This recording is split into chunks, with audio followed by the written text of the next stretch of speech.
it's Laphroaig. It's peaty and smoky. If you can get other flavours, have at it.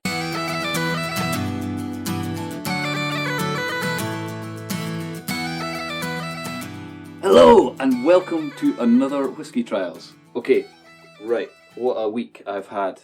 I've been, if you remember in the last episode, I was talking about trying to expand my taste buds a little bit and try some other whiskies that are maybe out of my comfort zone a little bit. And that's what I've been doing. So what we're going to do tonight is bridge the gap. So we're bridging this gap between the ones that I normally like, is the sweeter sherry cask finish, bourbon finishes ones, to the sort of more heavily peated and smoked ones. So what are the whiskies that'll help you in the middle there to get to this stage, to expand your taste buds, to perhaps even enjoy a Lagavulin? I'm not sure I'm quite there yet.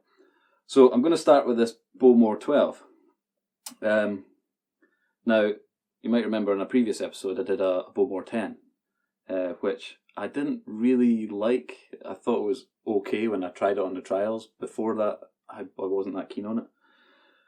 But this 12, it far exceeds it in many ways. One of them, it's just the finish, the general quality of the finish, the polish.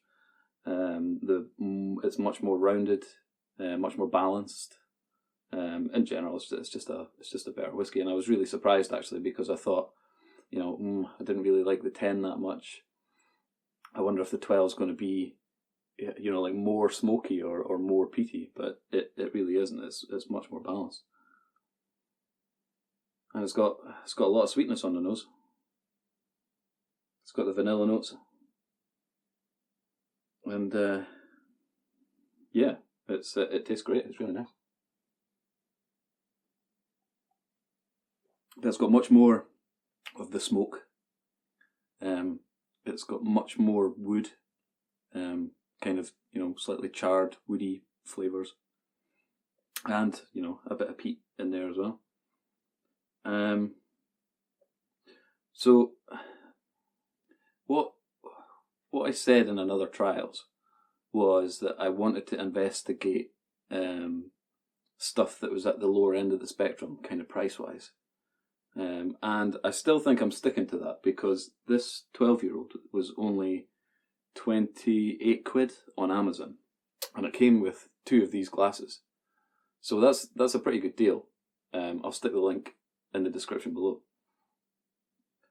So I still think I'm sticking to that, but I am obviously, I think, going up the ranks in whiskey a little bit quicker than I'd kind of thought I would.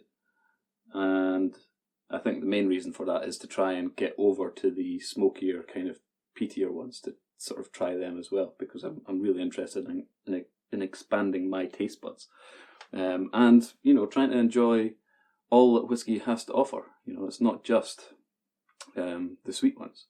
I'd like to be able to enjoy lots of different kinds of whiskey. So this is the start of this bridge. I think this is, if you're looking to expand your whiskey horizons, start with a Bowmore 12. I really can't recommend it highly enough. It's not too overpowering. I think it's a really good introduction into smoke and peat. And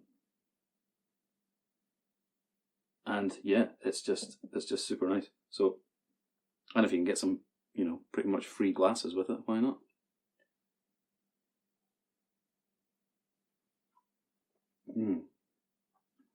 Yeah, that's nice. So,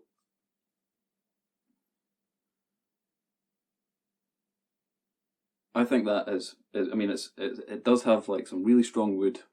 It's got a bit of smoke and a bit of peat. It's got some bitterness to it. There's a slight medicinal taste there. So we're definitely starting to kind of edge over to the realm where I'm normally quite uncomfortable. But this is doing a really good job for me so far. So that's the first one.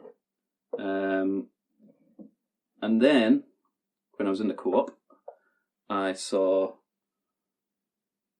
this Talisker Skye.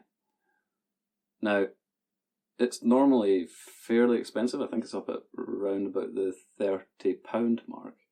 But I got this for like 25 quid.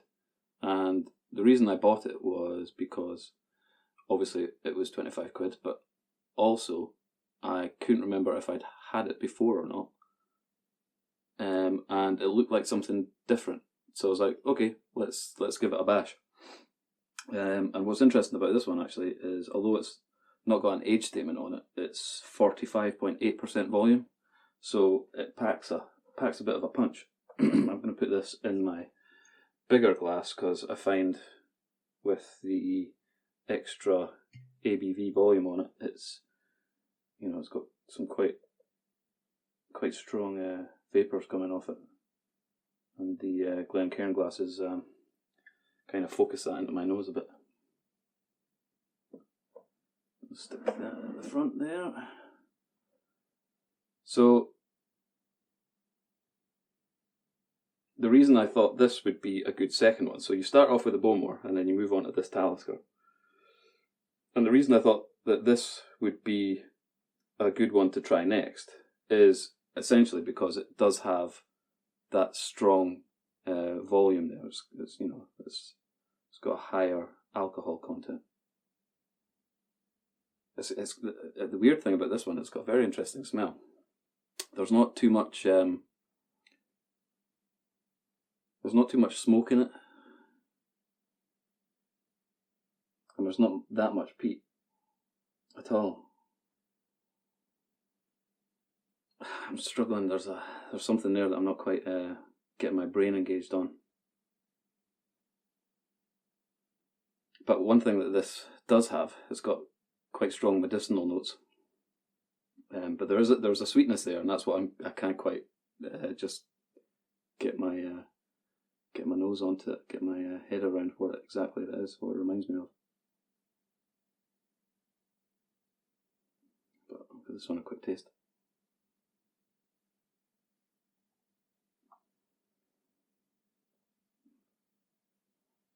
Wow, yeah. So a real punch of kind of a kind of medicinal note, but then really quickly followed by a sweetness, and that higher ABV really kind of tingles across the tongue. And I actually think that quite it doesn't so much kill my taste when it's like that, but it almost accentuates it a little bit. I'm getting some honey. Strong honey flavours now as well, so it's like a really nice kind of cough syrup in a way. You've got the sort of medicinal notes, you've got the immediate kind of sweetness, and that kind of honey liquor feeling and flavour. But yeah, probably the most expensive cough syrup. The cough syrup's pretty expensive. What's that smell?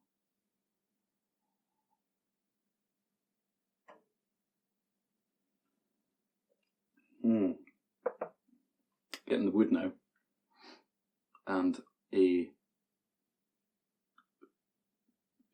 getting a bitter orange flavoured mixed with the wood and the sweetness. It's really nice. I'm just gonna have a quick look at the box. I had a quick I've got a quick complaint about the box. On the back of it, the writing's tiny, and because it's got this kind of drop shadow on it, it makes it really difficult to read. So I was struggling. Also, they do what a lot of whiskey companies do, is like they describe the place that it's in. So like when you're drinking the whiskey, you're obviously meant to think, I'm on a freezing cold beach in Skye with the wind blowing in my face. It has a smoky sweetness with maritime notes and a spicy edge. Rugged in a beauty like a wild Hebridean island. There you go. There's the comparison. But that's right. I mean, I think that's what I mentioned to Sarah before when we were tasting it. I thought it had a pepperiness, which I guess here is described as a spicy edge.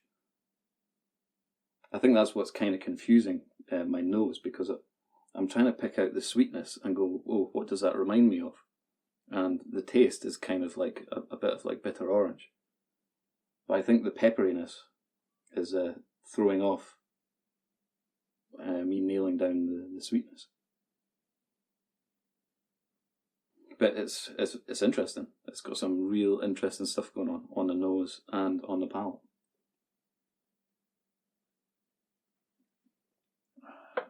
And obviously there's no peat on this, but there's a bit of smokiness. But the reason I'm choosing this one is the kind of strong ABV medicinal kind of note feel to it, which some of the smokier and peatier ones like Lagavulin and Laphroaigs also have. I think if you were to push me for a favourite right now between the Bowmore and the Talisker, it'd actually be the Talisker, despite it not being, age statement. Not that that really makes a difference these days. I think, obviously it's more in my kind of taste remit, isn't it? So maybe that should have gone first, but I'm sticking with, with my decision to go Bowmore first, then Talisker, and then the next one.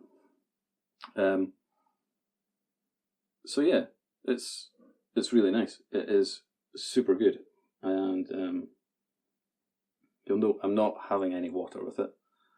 I have tried this with a little bit of water. It's nice. It does bring out some different flavours. It maybe brings out the orange a little bit more. For me, I'm not a big believer in putting water in whiskey, and this one I think is just fine without it. But if you want to put a bit of water in it, feel free, of course.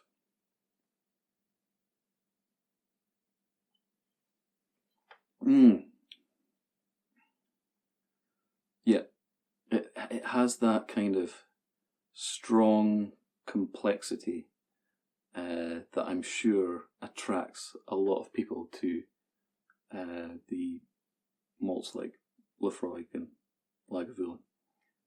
It's got a hard hit. It's got big punch. It is interesting. It's one of these ones, as soon as you take a sip of it, you're like, ooh, that's interesting, that's good, that's all sorts of things. And especially for a non-age statement, I think that's testament. That's a really good character to have in a whiskey. That is interesting, and it takes you on a journey. Just like we're doing now. We're on a journey right now through these 3 really great whiskies. Buy all 3, do your own journey through them, and leave me a comment below. I know I've only got like 10 subscribers or something just now, but that's going to grow. I have faith. So yeah, when you're watching this in 3 years' time, still stick a comment below. I'm hopefully still going to answer you. Okay, let's just finish this one. I think I should pour myself like smaller measures so I can get through them a little bit faster. And boy, you really don't need much of that one. I mean, those only extra 5.8%, you notice it. You really notice it. It's like, whoo. Okay. For the pièce de résistance, it is dun dun dun Laphroaig Select. Yep, it's a Laphroaig, but it's a very well balanced and I don't want to say muted, because it has some very nice flavours, but it's not what you think of when you think Laphroaig. And what do you think of when you think Laphroaig? I'll just stick that there. So I bought this on Amazon as well. 28 quid, 27 quid, something like that. Really good deal. It's gone up now since I bought it. They were probably like, oh, I didn't, put it back up. So this came with its glasses as well. Check these out. Look, they're so cute. little cute glasses. And I love what Laphroaig have done with their branding. They've embraced their extreme smokiness and peatiness. Not that this is, but on their box, they've got loads of little quotes, and on the glass too. So on the glass it says, like licking a chimney sweep's arm. Very good, very good. On the side, it says, Laphroaig, it's like growing a beard in your throat. That's that's a good one. That's very descriptive. One on the back says, like sucking a burnt match. Perfect. I don't know what's perfect about sucking a burnt match. That's from Julie Gregory, friend of Laphroaig since 2013. Well, Julie, I'm not sure what you're up to in your spare time, but sucking matches probably not a good thing to do. So yeah, I've always thought like the Laphroaig bottle and branding is very medicinal. It's one of the few ones that have got a green bottle, and then it's got this very simple kind of white and green and like different shades going on. And yeah, it does kind of make me just think some kind of medicine. But what they've done with this gift pack with 2 glasses in it is they've made it quite fun, and they've kind of taken their branding to the next level a little bit, and it's really good. But on the back here it says, Laphroaig is a complex beast. Even our closest friends can describe us in seemingly disparaging terms before saying they love us. So I think this is kind of, where I'm at, is that I think it was either a Lagavulin or a Laphroaig that I tasted before I shouldn't have been tasting whiskey, I think, and it was just awful. I just couldn't take it. I wasn't ready for it. And I think a lot of people are like that. They're not ready for the big complex ones, which is why I'm doing this. So, going through this transition, even if I'd started with this Laphroaig, I probably would have been like, oh, that's a bit too much for me right now. But because I've gone from the Bowmore, which introduced me to the smoke and the peat, and then the Talisker, which introduced me to more of the medicinal kind of notes, and it's strong. It really packs a punch. And now I'm going to try this Laphroaig. So I'll put that down there, and I'm going to pour myself one in my little cute Laphroaig glass. Oops. Nice. Didn't spill a drop. Oh, right, here goes. Well, I can tell you, I've tasted this already, and I know I like it, which was so surprising. But these wee glasses are kind of neat. Okay, let's have a smell. I think that was the thing that surprised me the most when we tasted this last night. It was the smell. I think when I think of peaty and smoky whiskies, I think of when my dad used to drink them, and it must have been Lagavulin, because I think that's the strongest kind of one, smell-wise anyway. And it was just thinking about the smell kind of gives me a bit of the bulk. But this, it's so smooth on the nose. As he coughs. Yeah, it is so smooth on the nose. It's like, the smell of this is like, if you've ever been to a distillery, if you haven't, go. It's like when you're in the warehouse or the dunnage or whatever they've got. It kind of smells like that angel sherry kind of thing going on. It's the woodiness, the alcohol, the kind of sweetness, the vapours. It's all very nice. And of course, there is the peat that's there, but it's not overpowering in the slightest. It's very nice.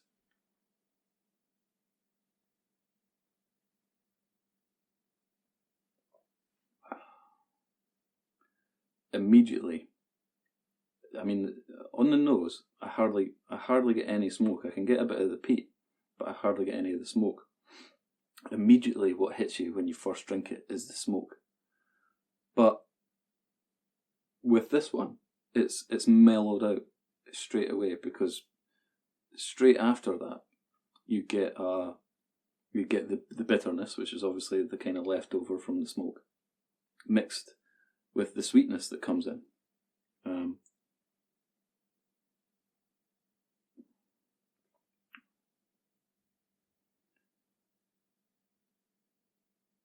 And it does have a fruitiness to it as well. It really does. There's definite some. It's not necessarily dark fruits that I'm getting. I'm not quite sure what it is.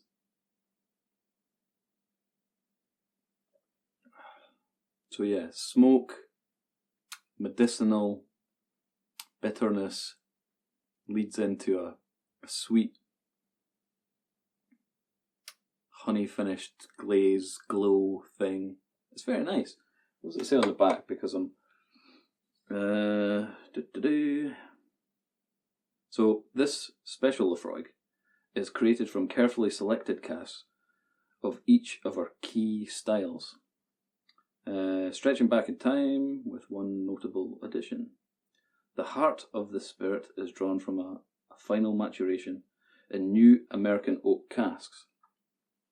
So that explains the smell, that real kind of, warehousey kind of smell with all the barrels in it.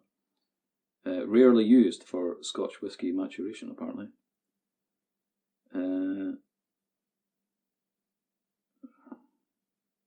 So it's saying it has its trademark peat reek. I think, although it may well have peat on the nose, it is in no uncertain terms, a reek. I know I have smelt some which are just like, I want to take my nose away from the glass, or when it's poured away from me, like 5 meters away from me, I can smell it. That to me is a peat reek. This, it is not.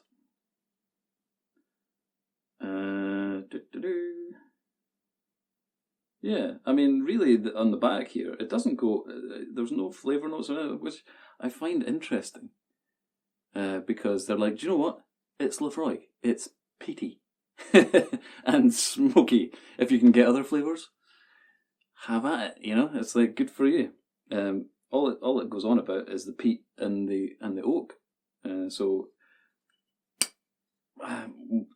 is that a marketing ploy? Are they doing the right thing? It's like, Laphroaig. It tastes like peat, smoke, and wood. Yeah, okay. Anything else? Anything that I might enjoy? Obviously, like burnt wood mixed with a bit of dirt doesn't float everybody's boat. But tell you what, when it's in the glass, the Select, I think it was the Whisky Vault said that this was like a really good one. In fact, they said it was better than the 10. I don't know. I just remember seeing this and thinking, oh, I think the Whisky Vault guys said that this was better than the 10.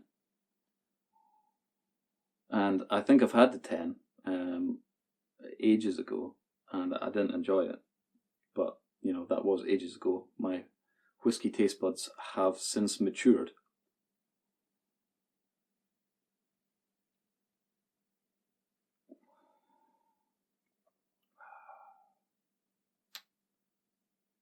It's good. It's really nice. And I think it is the perfect. I mean, I've not tasted all the Laphroaigs, and I've not tasted everything that's got a bit of peat and smoke to it. But I don't think I need to. I think this is the perfect introduction for anyone who wants to kind of expand their whisky taste buds, as I'm calling it. But don't just dive in. Don't just dive into the Laphroaig. Do your own little journey. Go for something like I did. So Bowmore, then the Talisker, and then move on to that.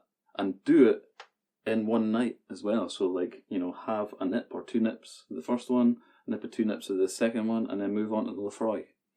And that way it gives you that it gives you a better experience because you're already, a little bit tipsy, a little bit warm feeling, getting that whiskey glow. And it means that you can handle something like that a little bit more. One thing, you'll notice me smacking my lips and everything. One thing I notice about the Laphroaig is that it makes me do that. So I can tell that it is much smokier and peatier. Because I can feel it. I can feel it. I can feel the oils in my mouth. I really can. This doesn't do it to me. This doesn't do it to me. But the Laphroaig does. So, potentially being so oily, if we get to a stage where we're comfortable with this, I think a little drop of water in this. I should have brought some water up, but actually my water just now isn't really nice out of the tap. It's kind of heavily chlorinated. I don't know what's going on. Anyway, but putting a little drop of water in this would really bring out the flavours, because obviously we know that the smoky oils that have that kind of flavour, and putting in a little bit of water will separate. So your next drink will have all the separated, the heavily smoked and peated kind of oils in it. So that's something to try on your own. But yeah, and if you can get these little glasses, so I've already said that was like 28 quid, and that's gone up again. But I think I saw. I'll put the link below. I think it was 33 quid. It went up to, but even for 33 quid for, wow, big, just got a huge kind of medicinal kind of flavour there. Yeah, so even at sort of 33 quid, and you get two of these cute little glasses. I think it's well worth it. Well worth it to expand your whiskey horizons and go on your own little journey. Yeah, wow. What a journey it is. I mean, that is a sensational little trip through some malts. And now I'm at the stage, excuse me, where, okay, so I've tried them all. So which one am I going to go back to? So I've gone through my little journey. I've enjoyed the whole journey, and now I'm like, okay, I'm at the end of the journey. I just want like one more nip, and then it's off to bed or whatever. So which one am I going to go for? And I think for me, it's going to be the Talisker. So I'm moving back down the queue. The Laphroaig's great. I would have another one of these. In fact, I may well do. But as a choice right now, if you said you can only have one, I think I'd just go back to the Talisker for another one. It's really good. I mean, the Laphroaig, I think, just because it's got that kind of oiliness, the smokiness and whatnot, I can still feel it in my mouth. I still taste it. So I mean, this is so extreme for me. I'm not used to that aftertaste lingering about in my mouth so much, which is why I kind of feel like I'd go back to the Talisker. I could carry on drinking that, but I feel like the smoke, the oils might build up in my mouth a little bit, and I might stop enjoying it. Which, it's great because, like, if you buy a bunch of Laphroaigs, Lagavulins or whatever, it's something that you break out now and again. When you go on this kind of little journey, you do this little trip. I mean, nobody says that you have to start off with something like that. And equally, for the people that start off with something like that, do the opposite. Go the opposite way, and then you'll maybe find that at the end of that, you might want like a sweeter sherried one. Like, here we go for another advert for Glendronach. Yeah. But you start off on a Laphroaig, you move your way down, you might end up on a Glendronach. You move the opposite way from me. But that's what I think's great, because that's what whiskey's about, right? It's about a journey. It's about exploring different kind of tastes and finding out what you like. And not only finding out what you like, but finding out what maybe you didn't like, or you thought you didn't like, but you can actually move in that direction. So if you don't like the sweeter ones, start with your Laphroaig, go down the Bowmores or whatever, and then, grab yourself a Glendronach or a Old Pulteney, perhaps even a Dalwhinnie, and yeah, why not? Why not?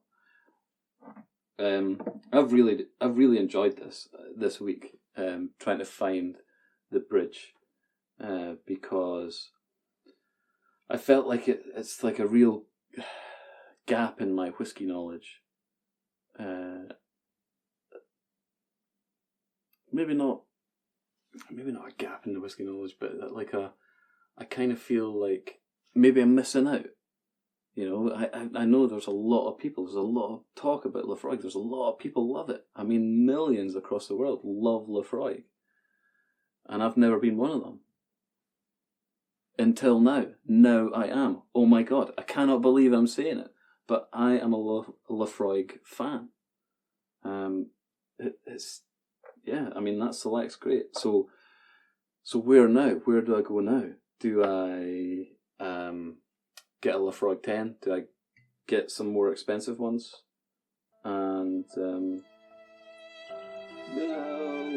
it's always a sad moment when the bottle is empty. Yeah, I read somewhere that whiskey drinkers, a true whiskey drinker, will never say that their bottle is half full, because once it gets to that stage, it's always a negative. It's always half empty. You cannot say it's half full. There's no point being positive about a half full / empty bottle of whiskey. Normally, I always say half full because I like to try and be positive. But I have to say, when it's whiskey, I can quite just get into the half empty thing. Anyway, so where did I go from the Laphroaig Select? Yeah, I think maybe trying another Laphroaig, maybe one that's an age statement, which is a bit punchier with the peat and the smoke. And then I suppose the ultimate goal is some kind of Lagavulin. I had Lagavulin bought from you last Christmas, and I had a few of them. I didn't enjoy them. I tried them after.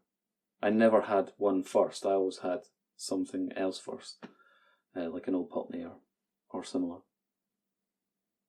But yeah, I couldn't quite get my taste buds around the Lagavulin. So that, I suppose, is the end goal, the end challenge. But I'm sure there's Laphroaigs that are, just as, peaty and smoky as Lagavulin. I've just never tried them, never seen them, never cared about them until now.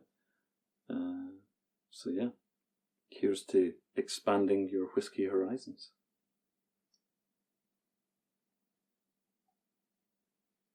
Man, I wasn't even a nip, but it's good, and it's one of those whiskies, because of the high ABV. It kind of makes you want to go,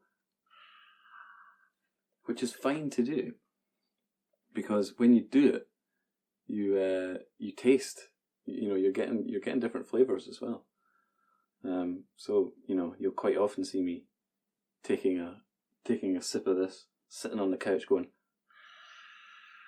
weirdly, Sarah looking at me like I'm nuts. Anyway, well, thank you for joining me on this journey, on this episode. It's been a pleasure. I hope you are enjoying the whiskey trials. If you are, please hit the subscribe or the follow button or wherever you are, and then you'll get more of me. If you also check out my Instagram, there's loads of stuff. I mean, loads more that I'm putting up on Instagram. I said this in a previous episode as well. I don't get time to do this for every whiskey that I drink. But what I will do is I'll always put something up on Instagram and Facebook. So yeah, thanks again guys, and I'll see you in the next episode. Cheers!